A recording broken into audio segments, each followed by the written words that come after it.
Hi, so today nataka tu ku big up someone who I think is a brilliant Kenyan. So jamaa anaitwa Collins Omondi Okello. So Collins Omondi Okello, maybe hujaimsikia, but for the most part maybe I'm sure uliona some of his work. So yeah, alikuwa one of the yeye ndio the original creator of the viral like image ambayo ili go around wakati wa burial ya baba, na alido quite a good job. So later on ndio alikuwa na lament that ameona hiyo image ikitumiwa actually for commercial purposes, na not only for commercial purposes, alikuwa anaona like haja gain the recognition ambayo angepata from his work. So hiyo ndio some of the things ambazo like as the digital age inakuwa unavoidable, but there is a way ya ku avoid hizi vitu zote. So kuna hii kitu like inaitangwa NFT.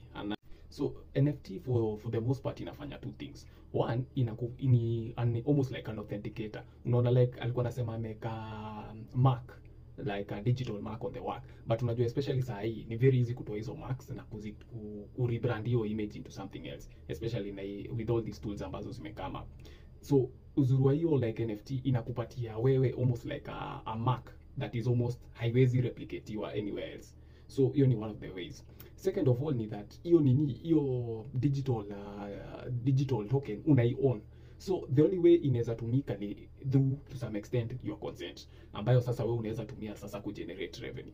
So the two things ambazo na lament, which is lack of recognition na compensation for his work, ni kitu ambayo already kuna technology ambayo anaweza tumia ku actually overcome some of those challenges. So hii ni almost like a challenge to anyone who's like a digital artist ama an artist.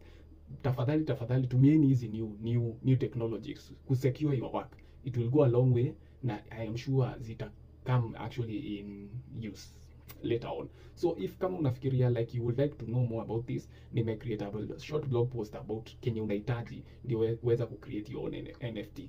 So I think nita link down, ama unaweza go to all my social medias and then you can check. Asanteni.